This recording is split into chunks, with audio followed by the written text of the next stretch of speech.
Oh shit, I pulled another hamstring. You guys didn't think that a paralyzed cripple could dance like that, did you? I'm serious, I pulled a hamstring again. Last night too. Yes, hold the fork in line. In California, I said last night, what the fork is going on in California? I leave here 3 years. I left 3 years ago, and look what the hell happened to this place. That's why I'm back. Thanks for wearing your body armor, miss. I love it. Patriot Streetfighter body armor. Love it. Save the kids. Save the kids. That's what's the launch of the war. Who saw this coming? So I want to tell you folks, these things that do come off, as you see, we're doing this on the run. This seems being pieced together like a puzzle as we roll down the road. To have this kind of a turnout with 3 days notice. Who knew where this place was going to be held, or this was going to be held 5 days ago? I didn't know. Say that again.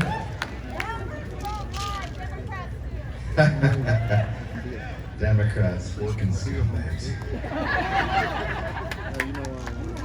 You know, I got to tell you, throwing this stuff together, I got to keep putting this out there.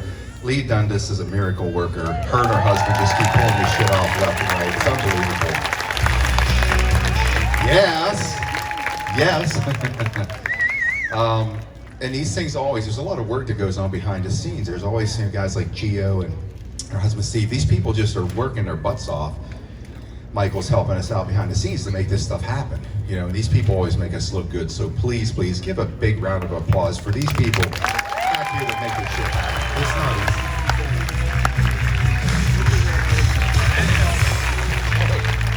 So, I got to tell you, many of you heard my story, what transpired in my world that led to this amazing ascension process that I went through, and it kind of unleashed me from a lot of the things that hold us back in life, whether they're insecurities, we have doubts in ourselves, there's so much latent potential sitting here in the crowd.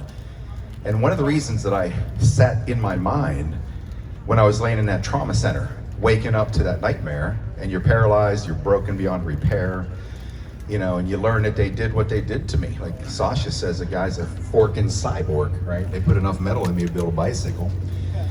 So when I was in that situation, I made a conscious choice that I was not going to let that take me off the playing field.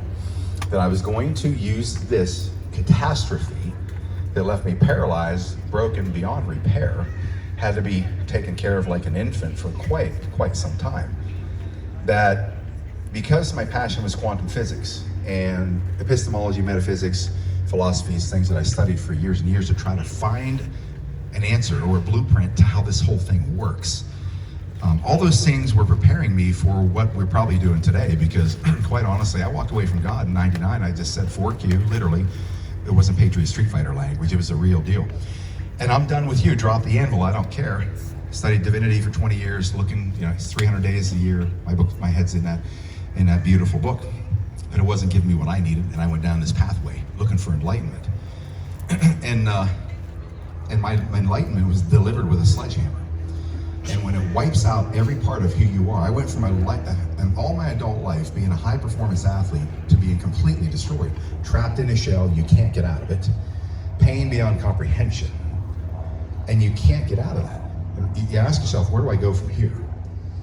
So I made a decision in my mind. I was going to use my mind. I was going to use the power of thought, human consciousness, that can manifest realities, that can change DNA, that can affect energy frequencies and energy fields and make things happen that you and I would otherwise think is not possible. And that was my mission, because I wanted to do that, and I wanted to prove it, so I could say to people, in my world, none of us are any different than Christ. Christ said it. He said, look, you will do all of these works and even greater works than I. How did that happen? So the enormous power we have is this light being created from that source, and with a conscious power to fashion a reality that's completely different than this insane satanic world that we live in, that we call life, this matrix we live in, to shift that power, that balance of power, to shift the balance of power It's not taking down these scumbags. It is that. It's part of it. It's not just revamping the education system in this country and getting all these idiots out who are these school boards that are coming up with critical race theory and this bullshit that makes you shake your head and say, what the hell is wrong with these morons? It's far beyond that. It is the ability to know we can summon the power of all creation to fashion a world where we don't have cars, we don't have fuel, we don't have roads. We could live in a world like Avatar. We think that this was automatically going to happen. This is a progression. The progression to an agrarian society, into an industrial revolution, to the information age, to whatever comes next. We think that development is that track. No, that's just what they decided to do. That's what the criminal Rockefellers decided they were going to do when we were looking at hemp or petroleum, right? Hemp, nobody can patent hemp. You can't patent a plant, but you can patent petroleum, gas, and do what they did to society. That was a track they chose. We can choose a different track. If we can envision in our heads what the world should look like, and I can tell you it's going to look like when we're done, things can cause this whole house of cards to topple very quickly, right? And I'll tell you, the axis with which these ideas spin on rest in the mind of this great international humanitarian celebrity, Sasha Stone.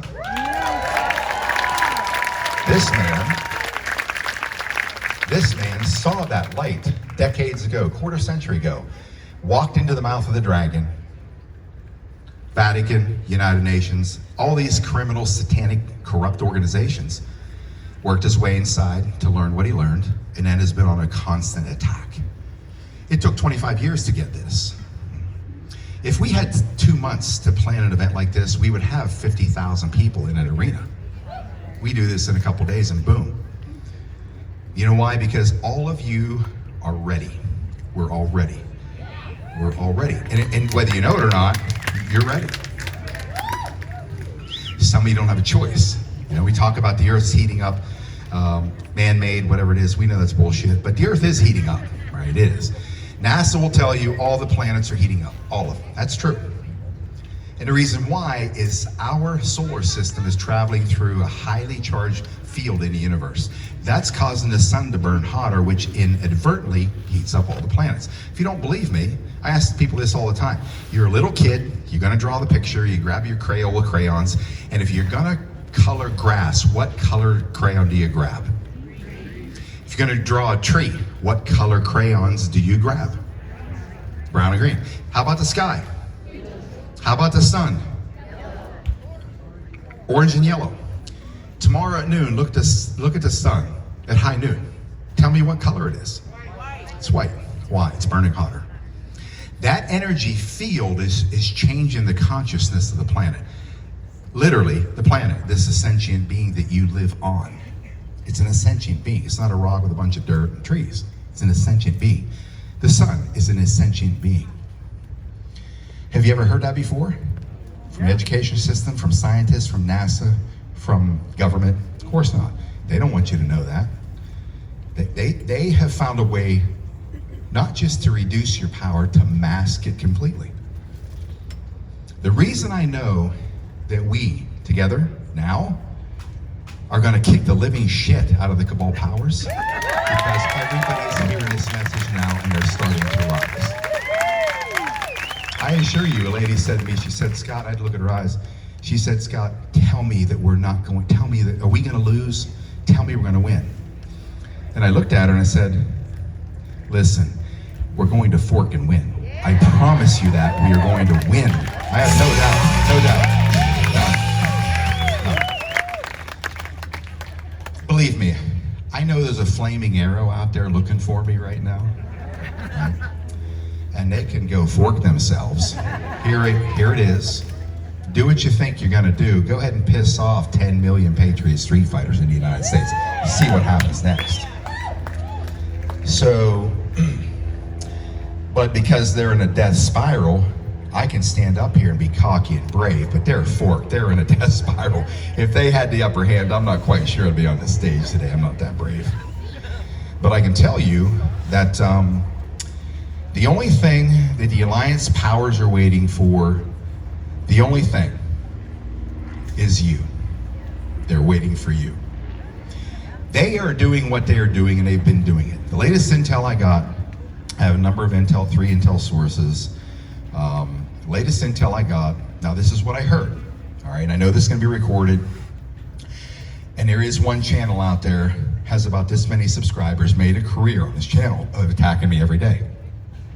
Just your basic issue dime store douche. These guys are out there. He can't even get more than 1,500 subscribers. I'm like, you shitting me?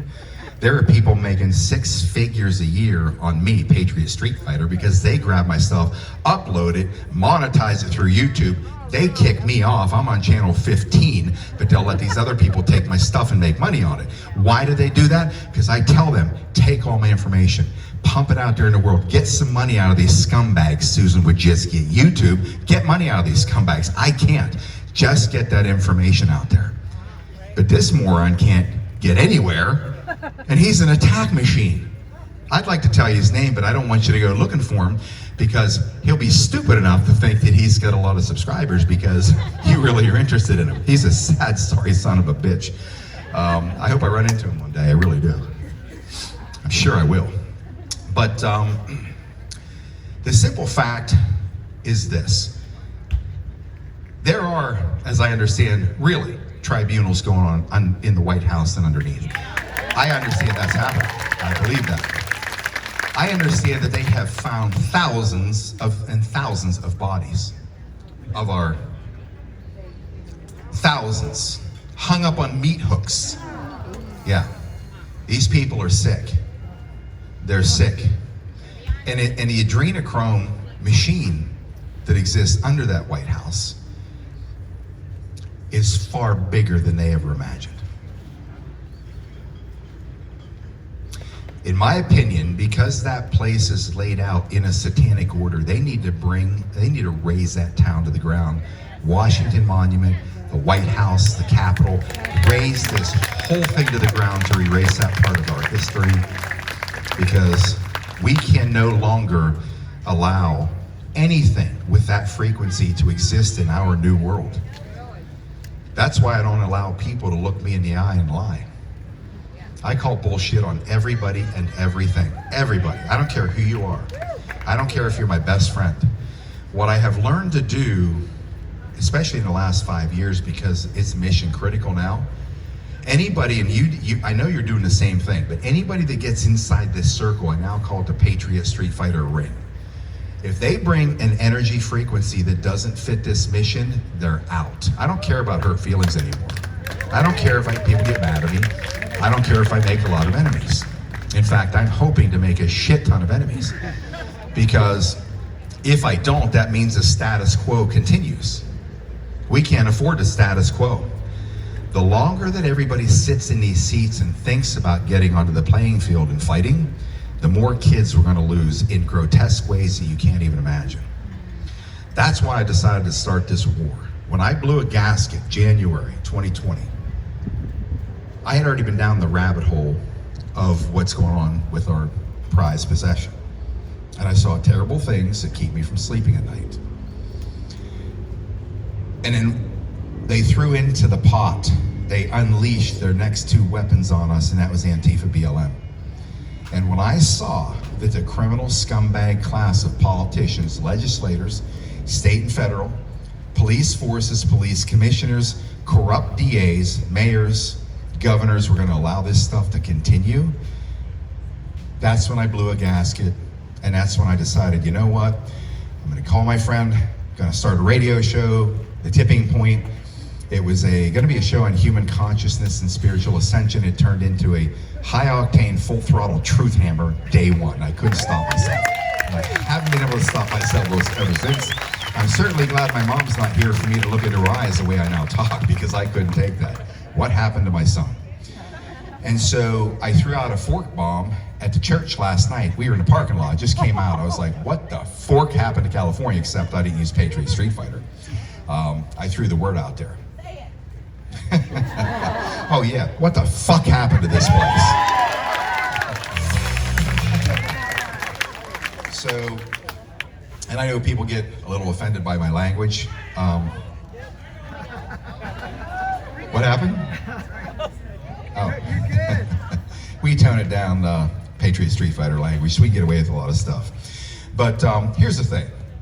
These nuances of words, right? They take everything and they invert it. Like that word in particular, you know what it's... Clay Clark taught me this. He said, you know what that means, that word? Fuck means fornication under the consent of the king. Fornication under the consent of the king. He explained to me what that means, and it's not a dirty word. They just invert everything, because anywhere where there's a high frequency connotation to thought or words or anything, high frequency, they've got to dial that back so it doesn't exist in our reality, because they can't have that working in our favor. You go through, look, especially the people that are devout Christians.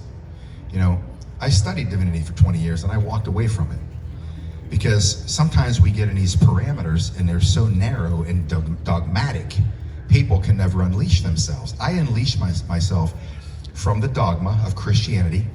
I went on my journey for a lot of years. I wanted to do what Sasha's been able to do. In 2000, I'm like, I'm gonna leave this country, get rid of everything. I'm gonna go to India or Tibet. I'm gonna go to a monastery and I'm gonna watch grass grow for 5 years and find out who I am. That's one of my bucket list passions, because I want to know. Because all this does nothing for me. It does nothing for me. That's what they sold us. The way we look, the way we talk, what we drive, what we live in, all of that. It's amazing when you step back and look at all of it and ask yourself how important. Hollywood has graveyards littered with wealthy, famous people. And what happens to them? I've been around that environment in that industry.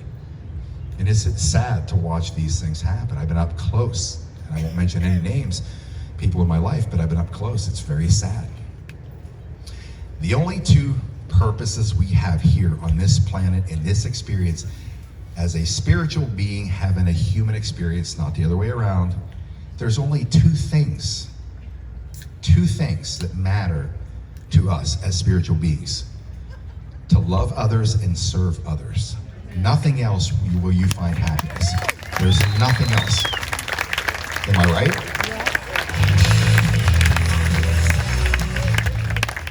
All these other window dressings that we think cause us to be happy.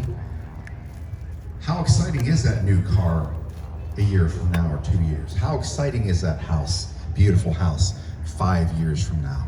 How exciting are those bags and clothes, 8 months from, how exciting is that shit?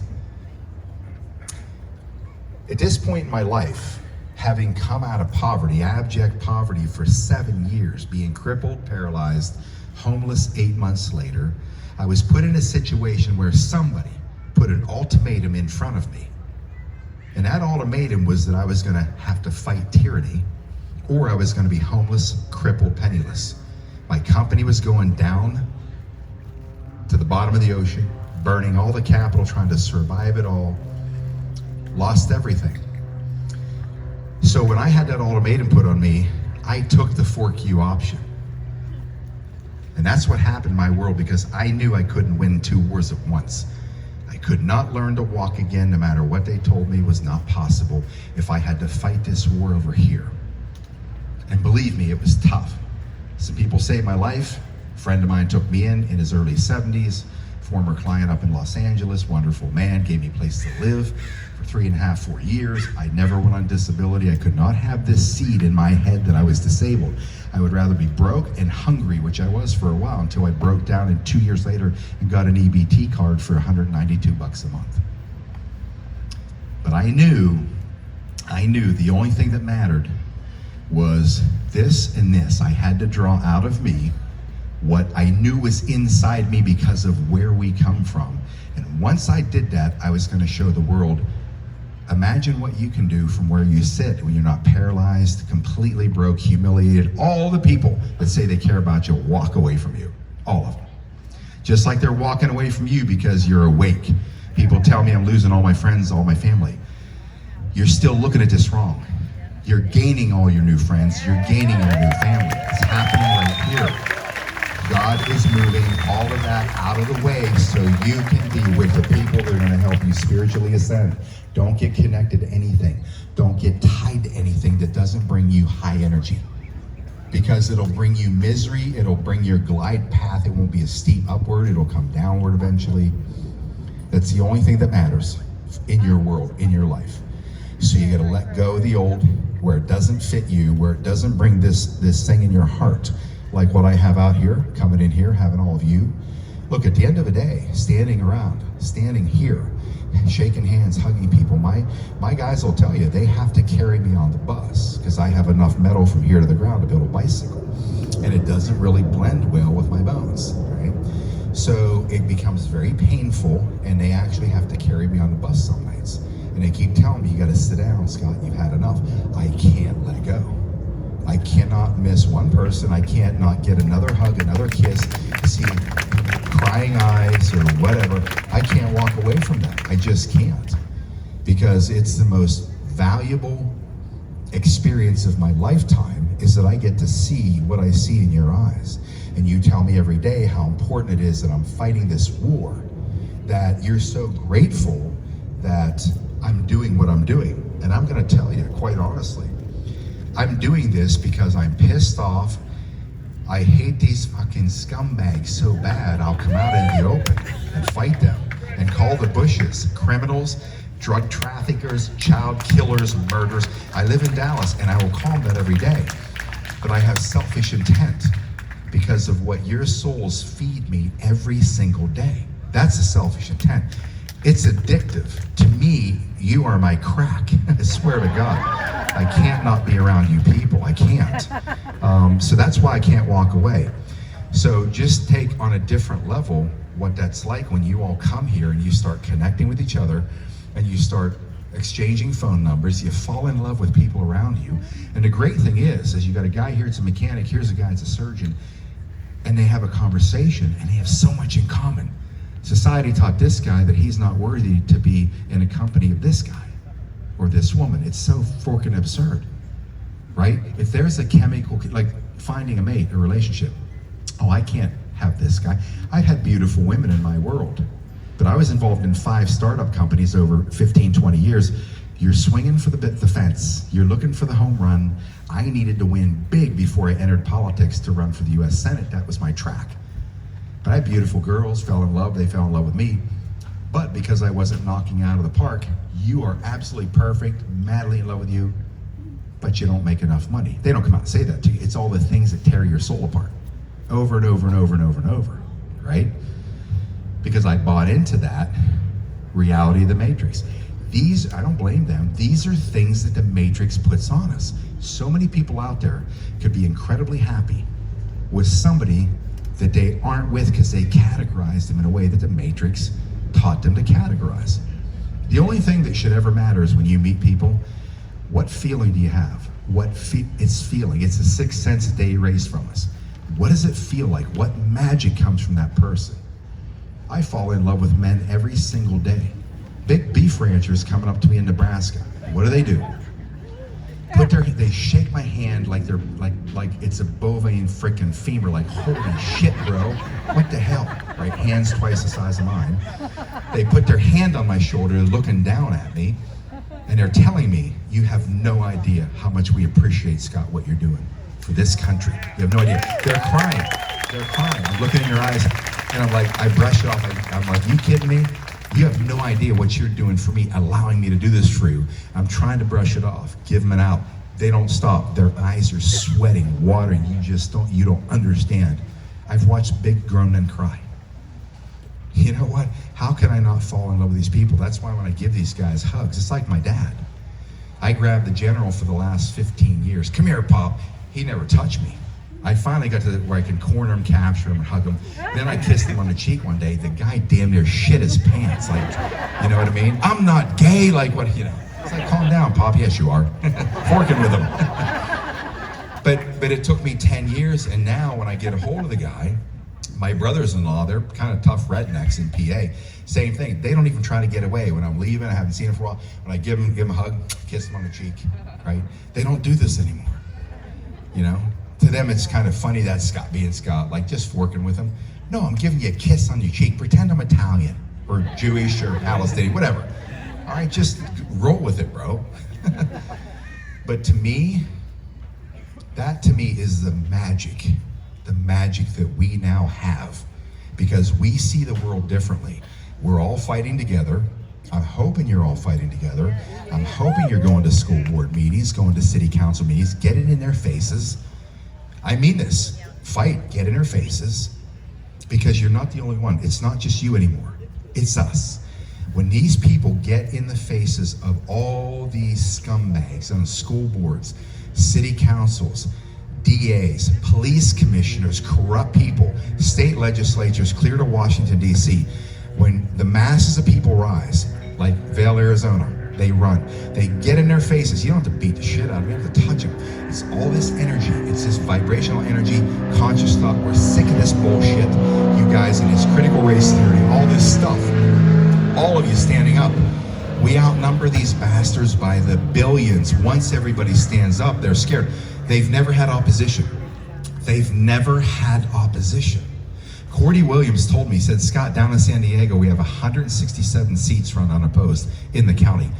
167 seats in one county. He said, that's across the country. That means these people walk right into these positions of power. They walk right in unopposed and they start screwing up the world because we don't show up. All we have to do is show up. Show up, just do something. I'm telling you, these people have never had opposition. They've never had people in their faces, masses of people in their faces, like they did to you with masks, like they did to you with the vaccine you don't have on, all this bullshit. You just do what you need to do. I went to a McDonald's today. We were in McDonald's. What happens? We're in California. You need a mask. And I said, I can't wear a mask. I have a national irrevocable medical. Oh, okay. What does that mean? I have no fork and ID. I just make that shit up, right? They asked me a question. I got to reattach my foot.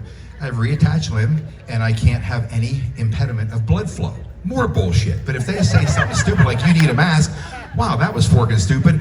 I can't have my blood flow impeded. Holy shit, it worked, right?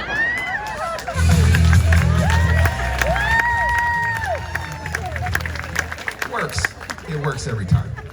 And so then I had my friend with me and saying, how come she doesn't have a mask? And I said, well, she just doesn't wear one either. Well, you can't be in here without a mask. I said, okay, we're just gonna order our food and leave. So what does she do? She takes our order. I wanted to say, are you shitting me? You're that easy? So we order our food, right? And we can't sit inside there because they're not allowing sit-ins. Okay, I grabbed our shit, I went around a wall and we sat down in 2 chairs that were hidden from them. So we sit down, a girl comes walking out with her mic on, she's gonna go deliver food outside. She goes, you can't be in here without a mask, or you're not allowed to eat in here. I said, okay. I just kept eating my, what else I have, an Egg McMuffin. Kept eating it. I was dressed like this, I haven't changed these clothes for like 4 days. I changed my shirt today, went to the bus, put a new shirt on. You're very welcome. Really? Maybe I should shower too, huh? You caught? Because the wind's blowing that way, I can feel. I'm so sorry. So then the manager comes and she says the same thing. And I said, you know, my hips hurt from sitting on that motorcycle. And if I go out there and sit in the sunshine where I'm allowed to sit outside, I said, it makes me suffer even more.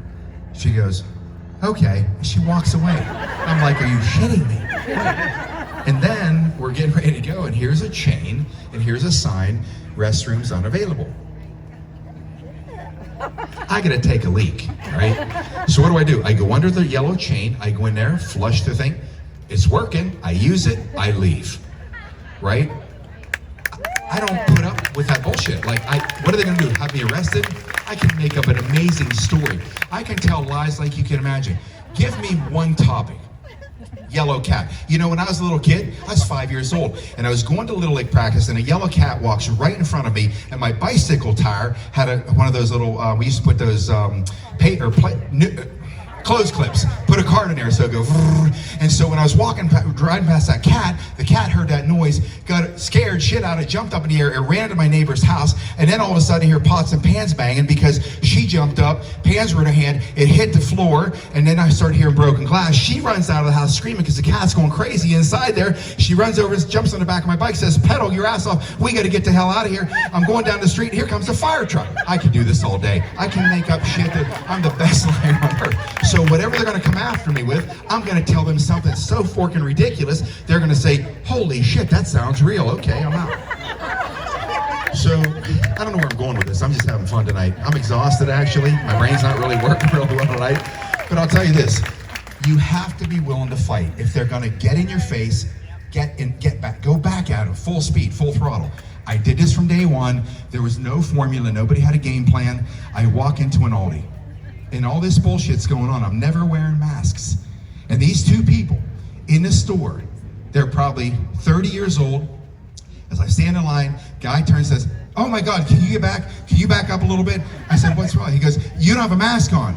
I said, "Yeah, but you do." He goes, "But you got to be 6 feet apart." I said, "What are you worried about? You have a mask on. If yours works, it shouldn't be a problem. You're supposed to have a mask on." Okay, you want a public scene? Watch me go Patriot Streetfighter. Now, I can say this, my mother died from an obesity-related disease. I said, "Are you shitting me? You're worried about a mask? Both of you people have 8 or 10 diseases that are weighing right on you because you're both obese. Are you fucking kidding me? You're worried about a mask? You want a scene? I'm gonna give you a fucking scene that you're never gonna forget." Right? That's how it was with me from day one. This is my freedom. Don't bring your tyranny to me because you're a moron or whatever you want to classify these people as. I don't give a shit. I'm a free man. Right? I'm a free man. You're gonna love this one. You're gonna love this one. One more, now I'm getting the heck out of here. I'm gonna go ride my motorcycle. You'll hear me rolling away and I'll come back and shake hands with you guys. So I'm in a UPS, get a mailbox. I'm walking out the store, no mask on. These guys are all masked up. A guy runs out around me, says something stupid, and I look back, I said, "Are you okay?" He goes, "You don't have a mask on." I said, "What are you worried about? You have one on, doesn't it work?" He goes, "You're supposed to have a mask on." And I just was like, "Are you shitting me?" He has 2 masks on, 2. I said, "You're twice as stupid as that guy." You want a scene? I'll give you a scene. I'm not letting you turn your dumb bullshit on me. I'm gonna hammer away. If you take that attitude in society, in your world, in your town, your community, not theirs, not the cabals, not the governors, not the scumbag Newsom criminal who's going to be in prison if he lasts long enough to be in prison. Trust me, these people don't own you, and you have to be willing to stand up in your face, turn the tide with numbers, move forward, and I'm telling you, I don't give up 1 inch of territory. I take ground every day. I don't give up 1 forking inch to anybody. I don't give a shit who it is. I don't give a, if the governor's gonna come after me, law enforcement, which I guess I'm waiting for these guys to come, I'm not giving up any ground. I'm giving up none. If whoever's gonna come after me, guess what? It's going to be a duel. I am not giving up ground to some scumbag that's going to operate under the color of law or whatever these guys are doing here in California. These stormtroopers they put out there. Somebody's got to pay a price. Am I willing to pay a price? You're damn right I'm willing to pay a price. I am not in my life going to live under tyranny under any circumstance, no matter what the outcome is. If you have that mindset, every single one of you, this house of cards collapses so fast, it'll make your freaking head spin, and you got your country back. Patriot Streetfighter over now. Thank you.